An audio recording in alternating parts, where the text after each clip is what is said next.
And from a Russian point of view, this is hardly the end of the world because the Russians are doing very well on the battlefield. And what they will do is continue to move westward, and they will hope that at some time in the not too distant future, the Ukrainian forces in front of them collapse and they can capture even more territory. I think the big issue here is not whether the Russians annex these 4 oblasts that they now basically control and Crimea. I think the interesting question is whether they end up annexing other oblasts, places like Odessa and Kharkiv as well. I would like to see, for the Ukrainians' sake, that not happen. But the more this war goes on, the more likely it is that the Ukrainians will lose more territory than they've already lost. And most people who talk about deploying NATO troops in Ukraine talk about it in the context of a ceasefire. And if any NATO troops are put in Ukraine during a ceasefire, I think that what will happen is those troops will eventually be attacked when the ceasefire breaks down. And in fact, I would argue the Russians will not even allow those NATO troops to come in to Ukraine in the context of a ceasefire. It's just going to be unacceptable to them. And if we insist and those NATO troops come in, even if they're just European troops, it seems to me the ceasefire will either not happen or break down, and the Russians will go after those troops, as they should. With regard to a genuine peace agreement and security guarantees, I do not believe the Russians are going to allow NATO or the Europeans to station troops in Ukraine. I'm not even sure they're going to allow them to give a security guarantee. Or if they do allow the Europeans to give a security guarantee, there'll be all sorts of caveats attached to that. From a Russian point of view, Ukraine has to be a genuinely neutral country, period. You want to remember that from the Russian point of view, what this war is all about is Ukraine becoming a member of NATO. And a lot of these proposals about stationing European or NATO troops in Ukraine and security guarantees and so forth and so on is, in effect, a de facto way of bringing Ukraine into NATO. And that's not going to happen. Well, you could argue that a security guarantee does not mean that European or NATO troops actually engage in the fighting, that they, in effect, do in a future conflict what they have done in this war that has run since 2022. And that is that they provide all sorts of material and economic support for Ukraine, but NATO troops or European troops don't fight inside of Ukraine for Ukraine. That's one possibility. Another possibility is that those European or NATO troops actually fight on behalf of Ukraine. I think it's extremely unlikely that the Europeans would make that commitment. We're not going to make that commitment. And I think that, in effect, what's going on here is you're not going to get a meaningful security guarantee from the West to come to Ukraine's rescue if the war breaks out again. And what that means is you're going to end up with a genuinely neutral Ukraine. I think basically a sunk costs argument. I mean, so many people in the West have devoted so many years and so much effort to making the argument that it is imperative that we support Ukraine now and forever, that they simply find it impossible to back off from that way of thinking about the Ukraine situation. And of course, it's tragic, especially for the Ukrainians, because this is not in their interest. But the fact is that if you look at the foreign policy elite in the United States and in most countries in Western Europe, they are filled with people who are profoundly committed to Ukraine.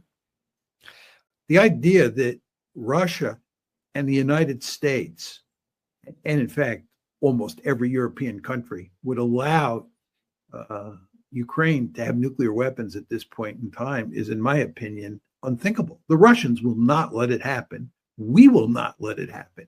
It is not in our interest for Ukraine to have nuclear weapons because Ukraine will probably use those weapons and drag us into a nuclear war. And that we don't want. So this is just not going to happen. And, he can demand that we give him more missiles and other forms of conventional weaponry. But as has been clear for at least a year now, there's nothing in the cupboard. It's not like we can just open the door of the cupboard, pull out all these weapons, start shipping them to Ukraine, and that will solve all their problems. And furthermore, as we all know at this point in time, the main problem is not weaponry, it's manpower. And they don't have the manpower. And the Russians do have the manpower. And all of this is to say that Ukraine is in deep, deep trouble. And Zelensky recognizes that. And he's flailing around making wild statements about nuclear weapons because he really has nothing else he can do. Well, I think that the Russians are now dug in, that they won't negotiate with Zelensky. And I think that there will probably be elections in Ukraine, and Zelensky will lose or not run, and you'll get a new Ukrainian leader.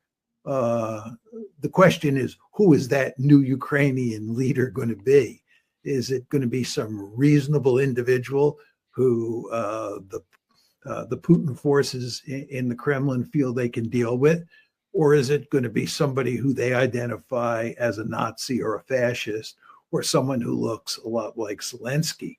And if that happens, what are the Russians going to do? So I don't think, we can tell for sure what the end result of an election will be. And in the final analysis, I don't think it matters that much. I think what really matters to the Russians are their first three demands, as you described them.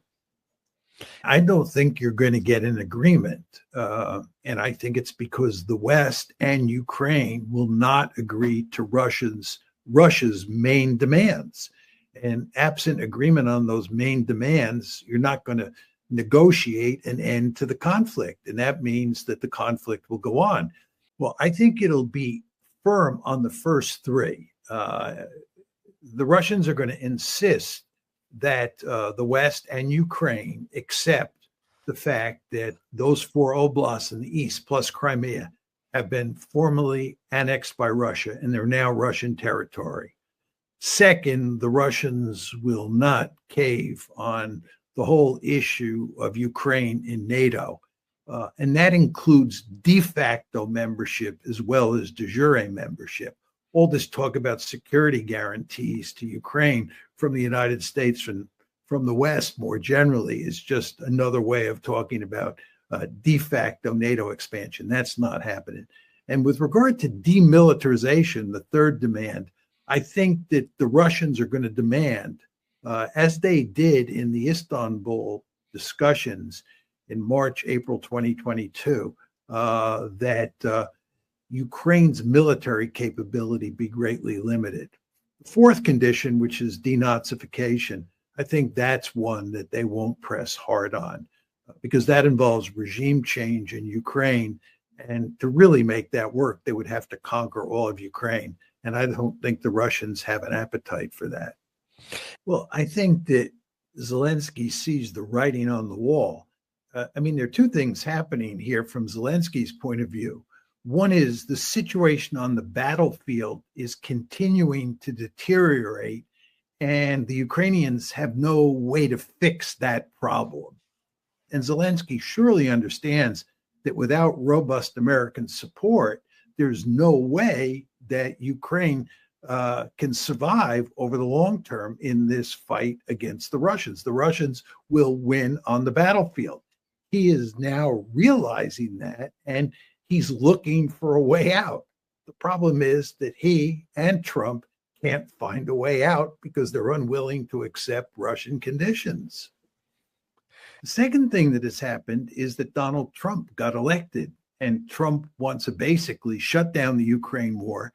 He's not interested in supporting Ukraine anymore. He'd like the Europeans to do it if anybody does it. If you don't agree to Russia's terms and you recognize the fact that you're going to lose, that the Russians are going to prevail in Ukraine, what's the soft landing? And I think if I had been playing his hand, even before I came into office, but certainly after I came into office, I would have told the whole world I was inheriting a situation where it was clearly the case that we could not win the war in Ukraine and that we were going to lose. And it's not my fault. It's Joe Biden's fault. I inherited this problem. That's what he should have been saying. But he didn't say that. And it's now his problem. He has to handle it. And he has no way of solving this problem of putting an end to the crisis and creating a genuine peace agreement between Ukraine and the West on one side and the Russians on the other. So what's going to happen here, as we said before, is the war is going to go on. The Russians, I believe, are going to win an ugly victory, and it's going to be a smashing defeat for both NATO and for President Trump. Well, I think it's implicit in what Zelensky has been saying, and even what Trump has been saying, that we will continue to support Ukraine if they give us $500 billion worth of these critical minerals. That, I think, is what's going on here. The problem that Trump faces is the problem that Biden faced in Afghanistan. In other words, Trump was the person who decided we were going to pull out of Afghanistan, but he had the good fortune to leave office before we did it. And it was under Biden's watch that we left Afghanistan. And Biden suffered a huge political defeat for pulling out of Afghanistan, and for the American public seeing that as a big loss. And Trump's problem here is that if we lose in Ukraine, which is eventually going to happen, it's going to be on his watch. And he's going to have egg all over his face. This is a real problem for him. He has to think about how he wants to put an end to this. It's hard to know what Western leaders are thinking on this issue. I mean, I believe there's a more important issue than Zelensky. The question is the West, and here we're talking mainly about the United States, willing to accept Putin's key demands and cut a deal? You have to start there.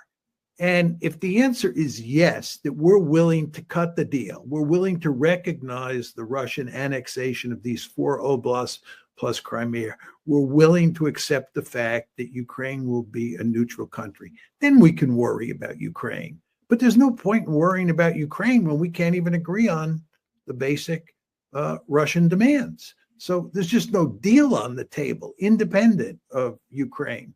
So I think that worrying about Zelensky doesn't matter very much. The Russians have made it very clear what they want. And the question is, what is Trump willing to do to accommodate the Russians? What's the plan? There's no evidence they have a plan. There's no evidence there are any meaningful contacts between the Russians and the Americans for purposes of shutting this war down. So I don't think that releasing some prisoner makes any difference at all. The question is, what is the deal? What does Trump think he can do to shut this war down? And there's no evidence that the administration has the foggiest idea how they can shut this war down. And instead, Trump has been saying outrageous things about the Russians that are, if anything, designed to erode trust between the Russians and the Americans. And there's not very much trust to begin with. But, you know, he says that the Russians have suffered 1 million deaths, which is a ludicrous claim, that their economy is in shambles, which is another ludicrous claim. And he says that he's going to do Putin a favor by shutting this war down for him. That we're going to do Putin a favor. Do you think this is going to make Putin think that Trump is somebody he can trust? Of course not. And Putin doesn't trust the West much at all. And Trump is just making the problem worse. So there's no concrete proposal floating around. There are no viable ideas coming out of the administration on how to accommodate the Russians, who happen to be in the driver's seat on the battlefield.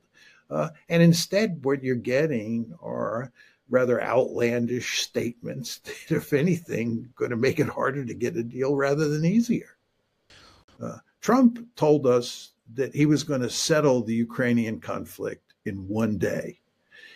And there is no evidence that we are even close to settling the Ukraine conflict. And if anything, we're heading in the other direction. So he has failed so far. Now, of course, he's only been in office for 3 weeks, but there is no evidence that he has a plan for shutting this war down. And it looks like the war is going to go on. And it looks like he is doing everything he can to dump this war into the lap of the Europeans. And it looks like the Europeans are coming to recognize that they don't have any choice but to accept much more of the burden of dealing with this war. So this is bad news all around. Bad news for the Ukrainian people, bad news for the Russians, bad news for the United States, bad news for the West, because we're not going to shut this one down anytime soon. And basically what Trump is saying is that if you don't pay us back for what he claims is the $300 billion that we've given you to fight this war, if you don't pay us back with this mineral wealth, we're going to cut off our assistance to you. This is what you call transactional. This is completely at odds with basic realist logic. I mean, it looks like we're in this to make money. And it's no accident that the German chancellor condemned Trump for making this claim or making this line of argument. It makes us look like we're mercenaries. Just a fundamental mistake, and it's completely at odds with realism. I'm not exactly sure what Trump is up to. It doesn't make sense to me to say, after all of the attention the United States has paid to the Ukraine war, after all the support that the United States has given to Ukraine, to all of a sudden turn around and say, if you don't give us a huge chunk of your mineral wealth, we're going to abandon you. But if you don't, right, if you do give us all of this mineral wealth, we won't abandon you. We'll continue to support the war. That's what he's saying. That's certainly not a realist perspective, certainly not a morally correct perspective. And it raises the question, what is he doing here? Why do this? And I don't have a good answer. The Israel lobby is deeply committed to making sure that the United States and Iran remain mortal enemies, at least as long as Iran has the capability to enrich uranium and reprocess plutonium. And therefore, I think if Trump began to play nice with Iran, the Israel lobby would move in and make it very clear to him that that's unacceptable, and he would change his behavior. It's very important to understand that the United States has a relationship with Israel that has no parallel in recorded history.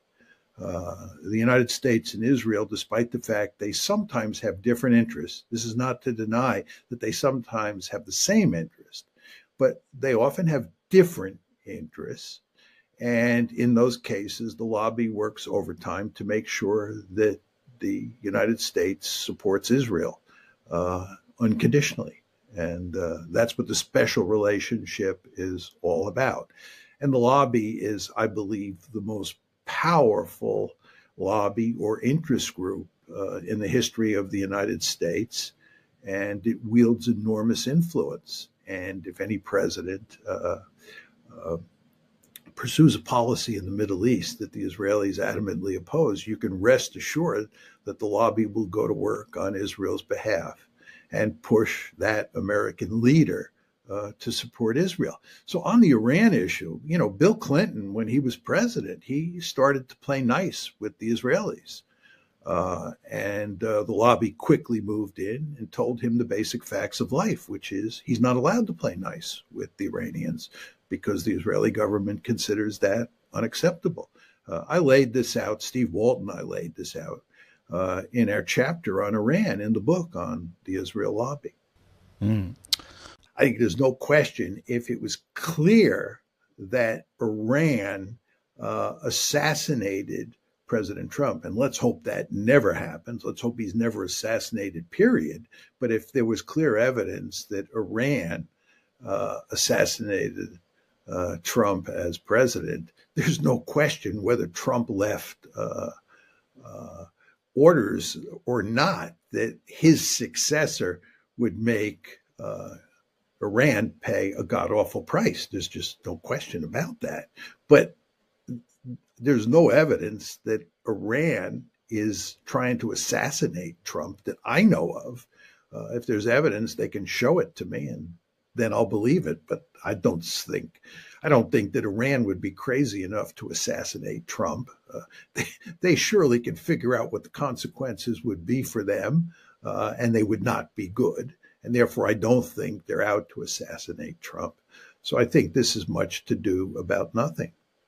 Netanyahu is not interested in maximum pressure. We've tried maximum pressure before. You want to remember that President Trump, in his first term, walked away from the nuclear arms agreement that the West and the Russians and the Chinese had fashioned with Iran. This is the famous JCPOA. That was the nuclear agreement. In 2018, Trump walked away from that, and Trump said that we're going to instead pursue a policy of maximum pressure to force Iran to agree to a better deal. Well, that failed. And what he's doing now is he is telling the Israelis, he's telling Netanyahu something he doesn't want to hear, which is that the United States is not planning on using military force to attack Iran. That's what Netanyahu wants. He wants the United States and Israel operating as a tag team to go in and blast the nuclear facilities in Iran. Trump has made it clear he has no interest in doing that. And instead, he's going back to maximum pressure. The Israelis, of course, had to agree in public with Trump's policy position, but behind closed doors, they're adamantly opposed to it, which is why Haaretz had this headline yesterday saying that Netanyahu's position on Iran was undermined during his visit to Washington. First of all, with regard to Iran, Iran is now enriching uranium up to 60%. As a result of walking away from the JCPOA, as a result of Trump's policy, which was enthusiastically backed by Benjamin Netanyahu, we're now in a situation where Iran is about 2 weeks away from where it could enrich enough uranium for 4 or 5 bombs. 2 weeks away. To go from 60% enrichment to 90% enrichment is easy. That is saying that we are in much worse shape today with regard to a nuclear Iran than we were in 2018 when Trump walked away from the JCPOA. With regard to the Abraham Accords, I don't think the Abraham Accords matter for very much anyway. So there are these 4 Abraham Accords. What do they have to do with solving the Palestinian problem? What do they have to do with solving the Hezbollah problem? What do they have to do with solving the Syrian problem? What do they have to do with solving the Iranian problem? The answer is virtually nothing. So you have good relations between the UAE and Israel. You have good relations between Sudan and Morocco and Israel. Does this really matter? Were those countries at war and all of a sudden those wars were shut down by the Abraham Accords? I think not. And with regard to Saudi Arabia, if you read what the Saudis are now saying about Trump's plan to turn Gaza into the Riviera of the Middle East, it's quite clear that we're further than ever from having an Abraham Accord with Saudi Arabia. Now, in the West, people like to talk about the fact that an Abraham Accord with Saudi Arabia is just around the corner. I would argue that if you look carefully at the evidence, that's not true at all. But even if you get an Abraham Accord with Saudi Arabia, what's the big deal? Is that going to help with all these different problems in places like Gaza, the West Bank, Hezbollah, Syria, and Iran? I think the answer is no. We don't talk about the Saudi versus Israel conflict, right? Or the Sudan versus Israel conflict. We talk about places like Gaza, the West Bank, the Palestinians, Hezbollah, Iran, Syria. And these accords have little to do with those conflicts. The United States and Israel destroyed Gaza. The Israelis were executing a genocide. I mean, Trump sits there with Netanyahu and they talk about Gaza now being unlivable, and they talk about all the destruction in Gaza and the fact that the Palestinians cannot live there. It has been so thoroughly wrecked. And then the question is, who wrecked Gaza? Who did this? And the answer is the Israelis. Benjamin Netanyahu sitting right next to Trump, and Netanyahu did it in cahoots with Joe Biden and the West, and especially the United States. We should pay for rebuilding Gaza. The Israelis should pay for rebuilding Gaza. It's the Israelis and the Americans who destroyed Gaza, not the Egyptians or the Jordanians. My response to that is Trump's proposal on Gaza is not a serious proposal. The United States is not going to ethnically cleanse Gaza and then turn it into the Riviera of the Middle East. This is about as likely as Canada becoming the 51st state. Trump likes to bluster. He likes to make all of these outrageous statements, and then everybody pays huge amounts of attention to these statements, and they never add up to much. You remember when he fell in love with the North Koreans, and he was going to solve that problem, get rid of North Korean nuclear weapons. How well did that work out? The answer is not very well at all. And this one's not going to work out very well either. This is a giant problem. Trump is somebody who says one thing 1 minute and then says the exact opposite a minute later. So it's hard to tell exactly what's going on. I mean, as I said at the top of the show, I do think that Trump is into sowing chaos, and he operates on the assumption that if you sow chaos, that this will help him, to develop a solution to the various problems, or develop solutions to the various problems that the United States faces around the world. And maybe that's what's going on here. Maybe he's just bent on, saying different things on different days. I would note, though, Freddie, just very quickly, that to contradict myself, at first it looked like when he was talking about turning Gaza into the Riviera of the Middle East, that he was just posturing and this was not serious. But it now looks like he really believes that he thinks that this is a meaningful policy position to hold, and that he, for the time being, is going to stick to it. I don't know how long he'll stick to it, because it ought to be quite apparent to him that he's not getting a lot of support in the Arab world, and that Hamas is not going to give up easily in Gaza, and he's going to have to force them out, the Palestinians, if he wants to put this grand plan of his into operation. And by the way, Trump played an important role in fashioning the ceasefire that took place on January 19th. This is the Gaza ceasefire that took place on January 19th, which, of course, is the day before he moved into the White House. He sent his mediator, his Middle East mediator, Steve Witkoff, to the Middle East to basically tell Netanyahu, let's get a ceasefire. So it looked like Trump was off to a good start, right? We got a ceasefire in Gaza. And most people, not Netanyahu and company, but most people thought that was all for the good.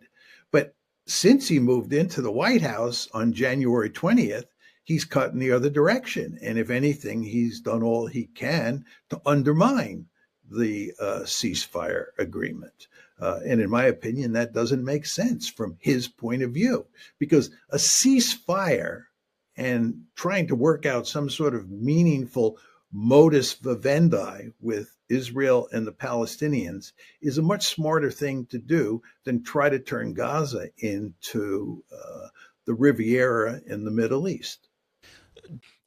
I think it's quite clear that every Arab country, indeed every Arab and Islamic country, is adamantly opposed to a ethnic cleansing policy that results in the Palestinians being displaced to Jordan and Egypt. And King Abdullah, the head of Jordan, made it clear yesterday that he was not going to go along with this scheme of President Trump's. And the Egyptians have also made it clear. And in fact, General al-Sisi, who was supposed to come to Washington to talk to Trump, canceled his trip. So they're not going to willingly accept that. Now, it is theoretically possible that the Americans and the Israelis, operating as a tag team, will ethnically cleanse the 2.3 million Palestinians in Gaza at the end of a rifle barrel. It's theoretically possible. I do not think it's practically possible. I find it hard to believe that the United States would actively participate in such a morally reprehensible policy. I think the Israelis would do it. But even there, I think a lot of pressure would be brought to bear on the Israelis not to ethnically cleanse Gaza at the end of a rifle barrel. I think there's some possibility that Hamas and the Israeli government will settle their differences before Saturday. I'm not saying that is going to happen. I think there's some possibility. I say that because it's very clear that Hamas wants to make the ceasefire work. No question there. And although there's a lot of evidence that Netanyahu doesn't, the fact is that he has powerful incentives to make this work, at least for the time being, so that he gets more hostages out. My guess is that at the start of the ceasefire, there were 98 hostages being held by Hamas, and a good number of them, 30 plus, I think, were dead. But anyway, of the 98, as best I can tell, 16 have been taken out. Okay, 16 have been taken out. That's 16 out of 98. That tells you there are a lot of hostages there. And Netanyahu has a deep-seated interest in getting most, if not all, of those hostages back. So if the fighting starts up again on Saturday, a lot of hostages will remain stuck in Gaza, and that's not in Netanyahu's interest. Furthermore, what exactly are the Israelis going to do if the ceasefire breaks down? They spent about 16 months pounding the living daylights out of the Gaza Strip. There's not much left to destroy. They didn't destroy Hamas. Hamas is alive and well. So what are they going to do after Saturday when they restart the war that they couldn't do in those 16 months? Do they now have a war-winning strategy? I think the answer is no. So I don't understand, what they gain by restarting the war. And again, the whole hostage problem is staring Netanyahu in the face. So I think an argument could be made that you'll get a deal, some sort of deal before Saturday. I may be wrong, who knows for sure, but if you don't get a deal, apparently the Israelis are going to go back to pounding Gaza. Where that leads, I don't know. It's not going to lead to any kind of victory by the Israelis. So they'll just end up in the same place they were in on January 19th when the ceasefire started. So my sense is that for the foreseeable future, the Palestinians will remain in Gaza and in the West Bank. But at the same time, there's no question the Israelis will constantly be looking for opportunities to cleanse those two parts of Greater Israel so that they can move away from the present situation, which is one where Israel is an apartheid state, to one where there are hardly any Palestinians in their midst, and therefore they obviate the apartheid problem.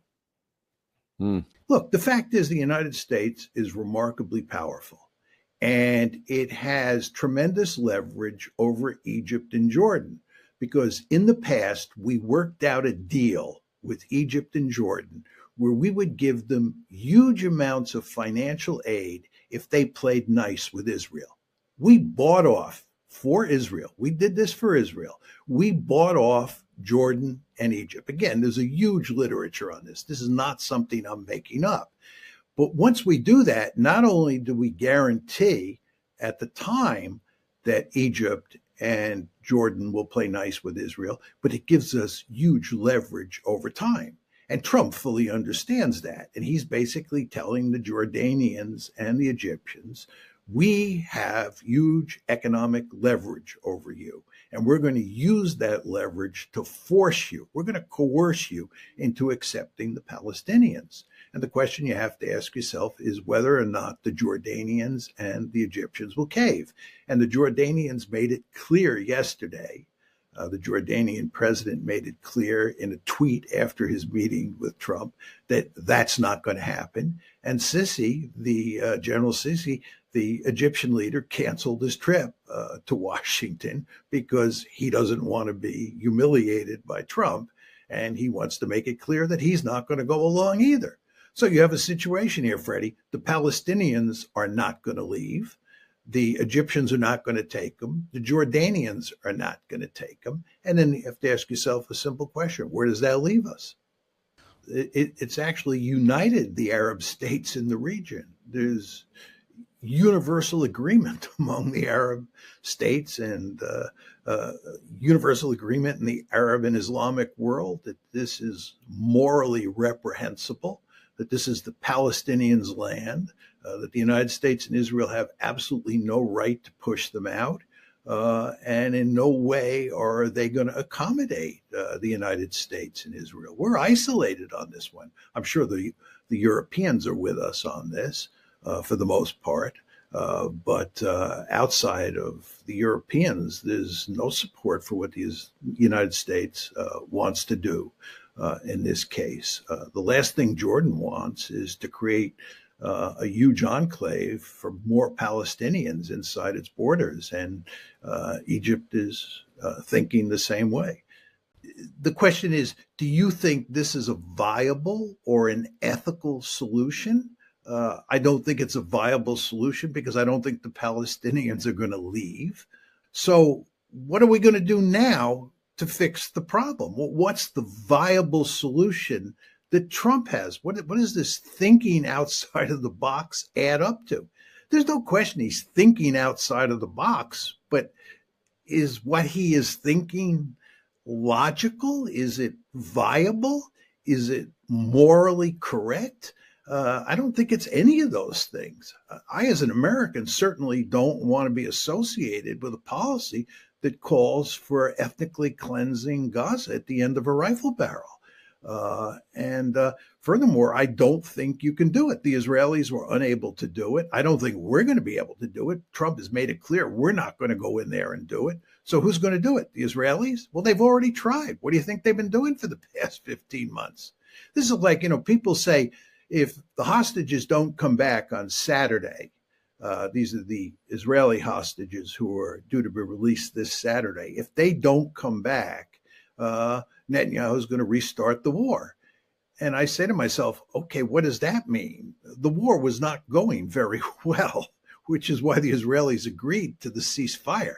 They didn't agree to the ceasefire because Trump put great pressure on them.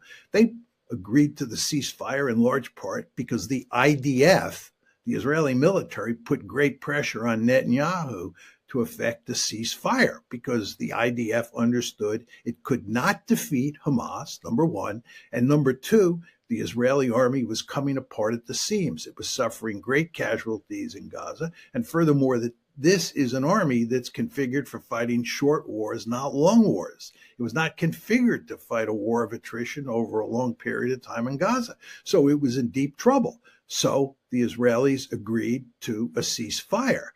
There was no way you were going to solve this one because the Israelis from the beginning have wanted all of Greater Israel. They were never interested in giving the Palestinians a state of their own. This is a myth that we purvey in the West so that we can support Israel fully. So it's not like I think there is a solution out there, a viable solution. The best that the Israelis were able to come up with was where they basically locked the Palestinians in Gaza in a giant open air prison, and they thought they could manage that problem. And that looked like it worked up until October 7th. And now the question is, what do you do moving forward?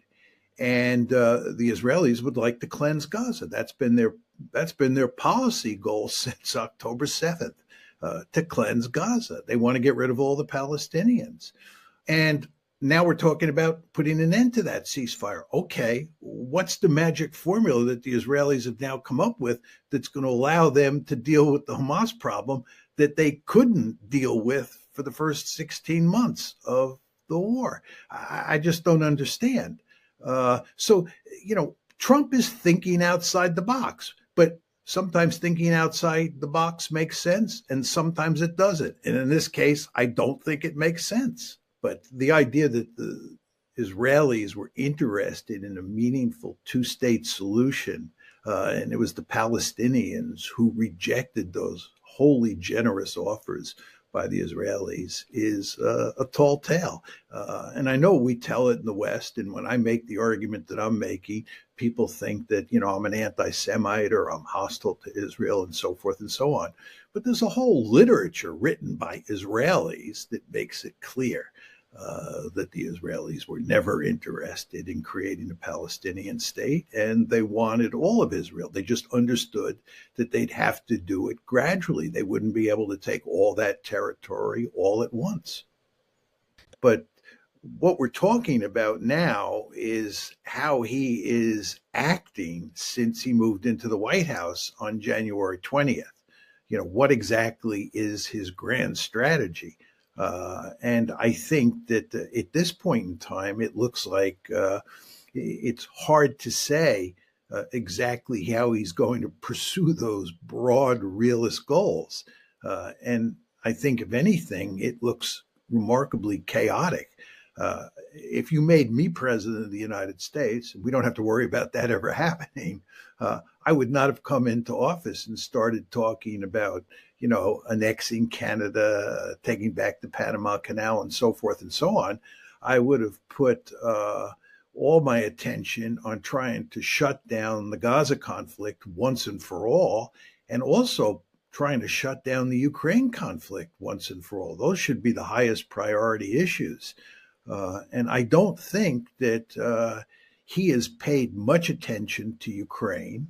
And with regard to Gaza, I think that his proposal to ethnically cleanse Gaza and turn it into the Riviera of the Middle East is really crazy and is not going to help the situation. You want to remember that when he became president in 2017, he immediately abandoned engagement with China and switched to a containment policy. And indeed, he campaigned on abandoning engagement and moving toward containment in 2016. And I believe that's a very realist policy. He's also made the argument that all these terrible forever wars should have never happened, and that he was going to end them, and that he was not going to engage in any more forever wars. Given those policy positions, I applaud him. I think he was on the money. He's talked about pushing the Palestinians, all of the Palestinians. By my count, there were, before this conflict started on October 7th, there were about 2.3 million Palestinians in Gaza. And he's talking about clearing them all out. And that would have to be done at the end of a rifle barrel. Those people are not going to leave. He has not said that he was going to push them out at the end of a rifle barrel, but that is implicit in what he says. But he's committed to getting rid of those people, and he's now said that they're not welcome back. In the beginning, when he first raised this idea, he talked about pushing them out maybe temporarily.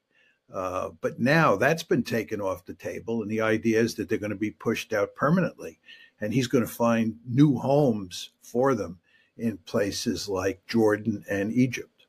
So he may have realist instincts. This is your point.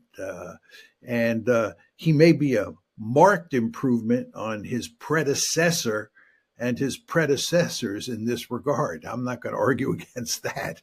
But in terms of how he's actually performed in the first 3 weeks, and we do want to be aware of the fact that he's only been president for 3 weeks, and that's a very short period of time. So you don't want to pass final judgment. But I would just say, I don't think he's off to a good start. In other words, No, I don't think anybody believes Canada is going to become the 51st state, or that we're going to invade Panama anytime soon. Uh, so I think there's no question that people understand that a lot of this is just bluster. It's the way Trump operates, and he does it at the domestic level as well as the foreign policy level. But the point I would make to you, Freddie, is I do think words matter. And I think if you look at all the different things that he's been saying to different audiences, it's not clear that this is very helpful. And we don't want to get into the Ukraine case in great detail at this point in time. But if you look at Ukraine, he said a number of things to the Russians that are quite offensive and are not going to engender trust in him among Russian elites, especially Putin. And I think moving forward, if anything, he wants to do everything he can to create a situation where Trump is trusted by Putin. But if you look at what he says and how he says it, I don't think he's, helping his cause. Trump is helping his cause. So words do matter, even for realists. And I think in that regard, he's not been terribly smart. Well, when I think about decline, Freddie, I think of it in terms of the balance of power, and I think about how powerful the United States is in material terms versus how powerful China and Russia are relative to the United States. And the reason that the United States has been declining in terms of its power over time is because China has been rising. So it's in terms of relative power that we have been declining. But in terms of absolute power, if you look at the state of the American economy is doing quite well. It's growing. And I believe that if you look at the future, right, there's every reason to think that the U.S. economy will do very well. But the question is, how well will the Chinese economy continue to do? And if the Chinese economy were to grow at a really significant rate in the years ahead, then there would be relative decline for the United States, because relative to China, we would be declining, even though our economy would be growing every year. So I think American decline mainly has to do with the Chinese economy.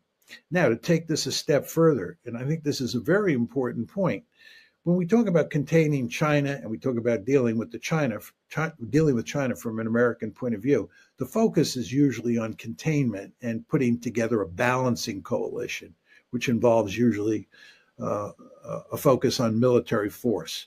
But there's another competition that's taking place, and that has to do with cutting edge technologies, things like AI, quantum computing, super chips, and so forth and so on. And there is a wickedly intense competition taking place there. And that competition for high-end technologies matters enormously for the balance of economic power, which, of course, for a good realist like me, is of great consequence. So I think that in terms of power, the United States is not in bad shape.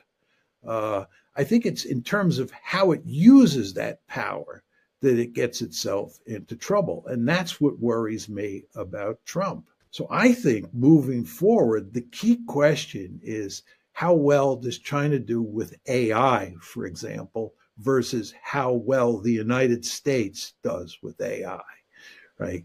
And this will tell you a great deal about American decline moving forward. Now, all of this is to say, just to go to the heart of your point or your question, I don't think that Trump is doing anything yet that is eroding America's absolute power, right? Or speeding up America's relative decline. What Trump is having great trouble with so far, and again, he's only been 3 weeks into his administration, is the diplomacy that comes along with military power. The United States has this enormous power. It's still the most powerful state on the planet.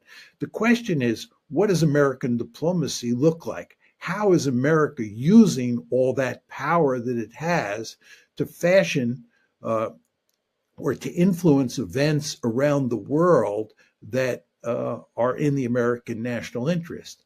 And that's where I have all sorts of doubts about what Trump is doing. And of course, I had all sorts of doubts about what Biden was doing before Trump. I think that basically what Trump is trying to do at this point in time is to sort of create chaos on all fronts, make a number of wild assertions, put forward policy ideas that are never going to be realized.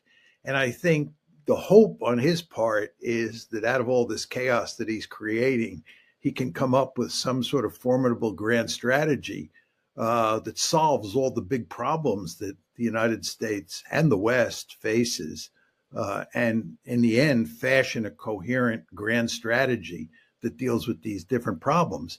But at this point in time, what we really have is him making a lot of, I think it's fair to say, wild and crazy statements. I mean, the idea that Canada is going to become the 51st state, that we're going to take back the Panama Canal, that we're going to grab Greenland, that the United States is going to go into Gaza and ethnically cleanse the Palestinians and then turn it into the Riviera of the Middle East. Well, all these ideas are basically outlandish. And you would not expect, a new president to start off by making a whole set of comments like that. And at the same time, and we can talk more about this, I don't think he's done much of anything to fix the Middle East problem. And this is mainly the Gaza problem at this point in time, or the Ukraine problem. You want to remember, he said that he was going to come in and solve the Ukraine problem in one day, and that maybe even solve it before he moved into the White House. We can talk about this again, but if anything, it looks to me like we're in more trouble on Ukraine than we were before he became the president. So I'm not too sure how this all works out in the end. He may have a grand strategy in mind that escapes me, and we may live happily ever after. But at this point in time, it sure doesn't look that way. I think that there's no question that the United States should be riveted on China, and it should think about how best to smartly contain China. I think that being pinned down in the Middle East and being pinned down in Ukraine makes it difficult for the United States to focus its attention on dealing with China. And therefore, one hoped that Trump would come in and shut down the conflict in Gaza, shut down the conflict in Ukraine, and concentrate on fashioning a smart containment policy in East Asia. That has not happened.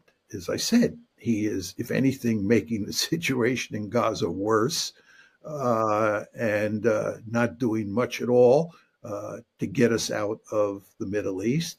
And there's no evidence that he's going to put an end to the Ukraine war. So we're pinned down in these two places, which causes us all sorts of problems in East Asia.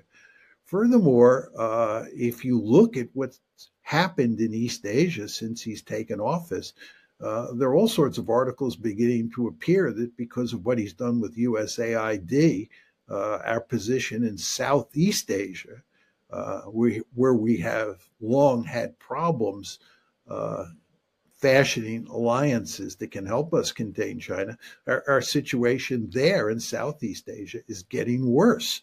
And given Trump's tendency to slap allies around, it's not clear to me that he's going to do a really good job fashioning a balancing coalition in East Asia against China.